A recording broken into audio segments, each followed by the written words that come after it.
자, 여러분 교재 286페이지에 토지 이용 활동이 나옵니다. 자, 그 토지 이용 활동은 부증성의 특성에 따라 우리는 토지는 유한하죠. 이 한정된 토지를 주어진 여러 가지 현실적인 여건 하에서 토지 용도라든지 또는 토지 이용 목적 따라 우리는 토지를 활용함으로써 토지의 유용성을 우리가 추구하는 행위를 토지 이용 활동입니다. 자, 그 위에서 두 번째 유용성에 밑줄 그어두시면 되겠죠.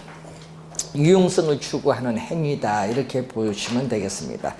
자, 그럼 이 토지 이용 활동에서 여러분이 우리 전에 배우셨던 용어 중에 중요한 용어가 있죠. 뭐가 나오냐면 알프레드 마샬에 의해서 나온 용어가 있어요. 우리는 거기 보면 최유효 이용 또는 우리가 최고, 최선의 이용이라고 하죠. 자, 2년 전에 또 출제를 한 개념입니다. 자, 그 최유효 이용을 보면은 이 객관적으로 보아하니까 뭐죠? 주관성이 아니라 뭐를 가지고 있어야 된다? 객관성이 있어야 돼요. 객관적으로 보아 양식과 통상의 이용 능력. 자, 양식과 또 통상은 일반적이라는 얘기죠. 통상은 일반적. 통상의 이용 능력. 통상의 이용 능력이라는 것은 일반적인 이용 능력입니다. 이 통상의 이용 능력을 가진 사람에 의한 합리적, 합법적인 최선의 이용 방법을 최유효 이용이라고 합니다. 그래서 주의해야 될 것은 고도의 부동산 전문가에 의한 이 전문적인 능력을 가진 사람에 의한 이용은 아니다. 고도의 부동산 전문가에 의한 전문적인 능력을 가진 사람에 의해서 이용이 나타나는 것이 아니라 무슨 능력? 일반, 통상의 이용 능력을 가진 사람. 여러분 일반적 이용 능력을 가진 사람에 의한 이용 방법이라는 거. 자, 그래서 우리는 이 알프레드 마샬은 최유효 이용의 이 기준을 우리가 나타나는데 그 기준을 보면요, 이 기술적 측면에서 물리적으로 우리는 채택 가능성이 있느냐. 자, 이 기술적 측면에서 물리적으로 채택 가능성이 있느냐. 물리적 채택 가능성 하면 뭐예요? 여러분 토지의 지세라든지 집안의 상태, 뭐 연약한 집안이냐 견고한 집안이냐 중요하죠. 또 우리가 지형이라든지 또는 이런 지질이라든지 이런 것을 보고 토지를 우리가 개발하는데 설계, 시공이 가능한가 분석을 해야 돼요. 그래서 그걸 우리는 물리적 측면에서 채택 가능한 이용이 될 수 있느냐 이걸 보는 겁니다. 그러면 요거 기준이 있고 또 뭐가 있냐 하면 이번은 합리적인 이용이 돼요. 여러분 합리성을 가져야 돼요. 합리적 이용. 자, 여러분 투기적인 이용은 비합리적인 이용이니까 안 돼요. 그래서 합리성을 가진 이용이 되어 있고 또 여러분 우리가 합법적인 또 뭐가 돼야 돼? 이용이 돼야 돼. 합법적. 그래서 법에 허용이 될 수 있냐? 뭐 지역 지구제에 우리가 하에서 이용이 가능한가? 뭐 합법적인 이용이 돼야 돼. 자, 그리고 또 뭐 경험적 증거로서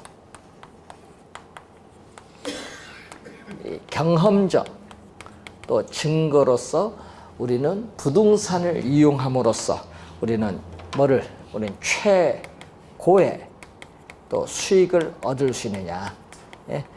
경험적 증거로서 물리적으로 채택 가능한 이용, 합리적, 합법적 이용하에서 최고의 수익을 창출할 수 있느냐. 최고의 수익을 우리는 창출하는 이용인데 이 네 가지 조건, 이 네 가지 조건을 모두 만족해야 돼. 이 네 가지 조건을 모두 만족하는 이용을 무슨 이용? 최유효 이용. 요 개념을 여러분 2년 전에 출제했어요. 여러분 일반 상품에는 적용되지 않고 부동산에만 적용되는 우리가 고유의 용어거든요. 그래서 최유효 이용은 상당히 중요한 개념이기 때문에 이건 잘 기억을 해 두셔야 돼요. 그래서 여러분 토지 이용 활동에 있어서 인간의 부동산 행위의 기준이 되는 개념이 무슨 개념?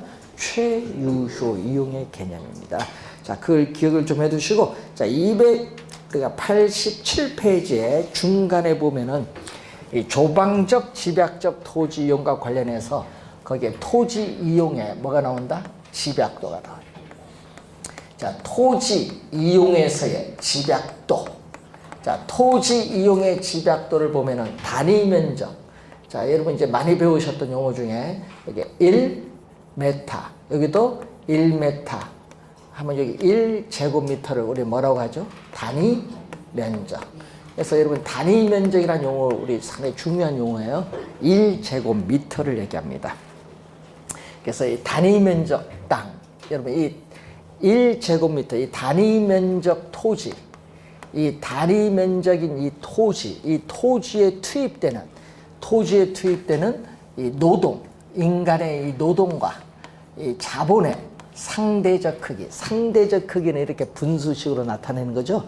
이 단위 면적 토지에 대해서 우리는 투입이 되는 노동과 자본의 상대적인 크기를 토지 이용에 뭐라고 하죠? 집약도. 여러분 이 집약도는 우리 지대 앞에서 배우셨던 지대 이론에서도 중요한 용어예요. 그래서 좀 요 용어는 기억을 해 두셔야 되겠는데, 토지 이용의 집약도가 높다. 자, 토지 이용의 집약도가 높은 토지 이용을 여러분 교재 뭐 집약적인 토지 이용. 이 집약적인 토지 이용은 도시에서의 토지 이용. 그 바로 위에 보면 도시적 토지 이용이 있죠. 이 도시적인 토지 이용이 거의 대부분이야. 집약적 토지 이용은. 자, 그러면은 토지 이용의 이 집약도가 낮다. 토지 이용의 집약도가 낮다. 즉 토지의 노동 자본을 적게 투입을 한다는 얘기인데, 이 토지 이용의 집약도가 낮은 토지 이용을 전문 용어로 조방적 토지 이용이라고 해요. 조방적 토지 이용. 그럼 이 조방적 토지 이용은 주로 어디서? 농촌, 비도시적인 우리가 농촌에서 주로 나타나는 토지 이용이에요. 자, 그러면은 이 토지 이용의 집약도에 뭐를 나타낸다? 그러면 이 토지 이용에 있어서의 집약도의 상한선, 토지 이용의 집약도의 상한선을 나타내는 용어를 여러분 그 교재 보니까 집약 한계를 나타내. 집약 한계. 이 집약 한계는 결국은 뭐냐? 최선의 이용. 최선의 이용. 이 최유효 이용. 토지 이용에 있어서 최유효 이용을 나타내는 집약도. 아까 최유용 뭐라고 했어요? 우리는 최고의 수익을 창출한 이용 아니에요. 그러니까 이 집약한 게 최고의 수익이 나오는 거예요. 그래서 하여튼 최유효 이용의 상태의 집약도를 전문 용어로 뭐라고 한다? 집약한계다. 그러면 또 반대로 토지 이용의 집약도에 또 뭐가 있다? 하한선이 있어요. 이 한선은 우리 토지 이용의 집약도의 한선을 조방한계라는 용어를 써요. 조방한계. 조방한계라는 것은 우리가 어떤 의미냐 하면요, 여러분 최적 상태의 조건 하에서, 최적 상태 하에서 우리는 토지에 있어서 우리가 생산비를 겨우 감당. 여러분 최적 조건 하에서 생산비를 겨우 감당할 수 있다. 겨우 감당할 수 있는 수익밖에 없다. 이 수익 정도밖에 올릴 수 없는 경우의 집약도를 조방한계인데, 그 말은 우리는 총수입과 총비용이 같은 뭐죠? 총수입과 총비용이 같은 무슨 점? 손익분기점.